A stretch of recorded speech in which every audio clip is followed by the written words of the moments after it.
السلام عليكم ورحمة الله وبركاته. مساء الخير والجهة الطيبة. الله يجعل أيامكم إن شاء الله خفيفة وقلوبكم مطمئنة وأخباركم كلها خير يا كريم يا رب. وبداية اذكروا الله وصلوا على النبي، اللهم صل وسلم على نبينا محمد. اللهم لك الحمد على كل شيء يكتبه الله سبحانه وتعالى، وانتم الله يبيض وجيهكم ويجزاكم خير، وبشركم انا طيب وبخير ومتعافي وراضي بالشيء اللي يكتبه الله سبحانه وتعالى، لان الرضا بقضاء الله جنه بالدنيا وراحه ما يعرف الا الانسان اللي يسلم امره لربه.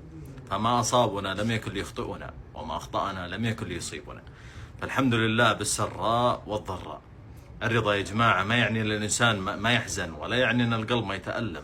فالانبياء هم صفوه الخلق، بتسوا وحزنوا، لكن الفرق ان قلوبهم كانت مطمئنه بان الشيء اللي اختاره الله سبحانه وتعالى لهم خير، حتى لو ما فهموه بلحظته. فالرضا هو ان تقول بقلبك قبل لسانك: اللهم ان كان هذا قدرك فانا راضي، وان كان ابتلاءك فانا صابر، وان كان اختبارك فانا واثق بحكمتك. فالمسلم يطمئن ما دام الله سبحانه وتعالى هو المدبر، لانه ما راح يضيعك، وما دام الامر بيد الله فكل قضاء هو عدل، وكل قدر هو خير وإن تأخر فهمه. والمسلم اللي يسلم أمره لله كفاه وجبر خاطره وأعطاه فوق ما يتمنى. فبهالمصيبة هذه أدركت أن الصبر ما هو حبس الدموع، هو قلب ينكسر لكنه اللهم لك الحمد والشكر ما يعتر، وروح تتوجع لكنها ما تسخط، ولسان يقول الحمد لله دائما وأبدا. ولو كان الصوت مخنوق نصبر على الوجع ونشكر الله باللحظة نفسه، لأنه لطف بنا وحنا ما نشوف، وحمانا وحنا ما نشعر، وجعل مصيبتنا في دنيانا لا في ديننا. بهالحادثة المؤلمة أنا ودعت يا جماعة قطعة من روحي، راحوا ما ودعوني، راحوا لدار الحق واتركوني أحمل ذكراهم. فصبر جميل على فراقهم، وشكرا لله على الأيام اللي جمعتهم بهم، وشكرا لله لما قبضهم على الدين والذكر الحسن.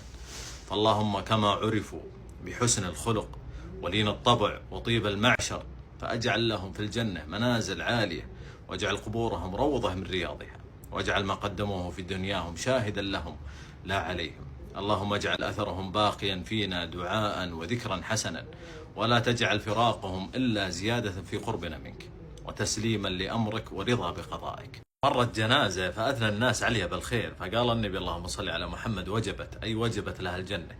فنسأل الله سبحانه وتعالى أن يكون ثناء الناس عليهم شهادة صدق وبشرى لهم. فما أخفيكم القلب موجوع والعيون دامعة والنفس ضيقة، لكن عزاءنا أننا نرجو لهم رحمة واسعة وقبور منيرة وجنة لا فراق بعدها. فاللهم ارحمهم بقدر ما وجع عن فراقهم، بقدر ما اشتقت لهم، واجعل الفردوس هي دارهم ومستقرهم ومأواهم. الدنيا هذه الله يكفينا شرها تقلبك كل يوم على جهة، يعني أمس كنا بعافية واليوم صرنا باختبار. فالصحة تاج والأمان نعمة، والقرب من الله سبحانه وتعالى يا جماعة هو اللي يبقى إذا راح كل شيء. فاللهم لك الحمد على كل حال. فرب خير لم تدركه أبصارنا وتبلغه عقولنا، وعسى أن تكرهوا شيئا وهو خير لكم. فاللهم لك الحمد اللي رد علينا عافيتنا وأفرغ علينا صبرا يثبتنا، الحمد لله. أما بالنسبة لكم يا جماعة، يعني ما أدري شو أقول، ولا أدري شو أنا أوفيكم حقكم. جزاكم الله كل خير، ترى لكم فضل بعد الله سبحانه وتعالى. أقول حاطة محبة بوقت كان القلب والله يا جماعة أنه ثقيل، فكان الوقوف والكلمات والدعوات والرسائل سكينة للقلب وسند ارتكيت عليه كل ما ضاقت النفس. فجزاكم الله عني خير الجزاء، ومن لا يشكر الناس لا يشكر الله، وجعل وقوفكم هذا نورا لكم يوم أن تلقونه.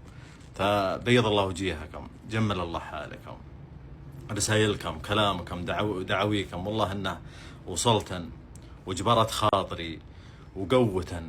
اي والله، فما نملك يا جماعة إلا الدعاء. أسأل الله العظيم أن يوفقنا وإياكم التوفيق الطيب إن شاء الله، ويجبر خواطركم ولا يفجعكم غواليكم يا كريم يا رب. وعساكم إن شاء الله ما تسمعون إلا كل خبر زين يا كريم يا رب.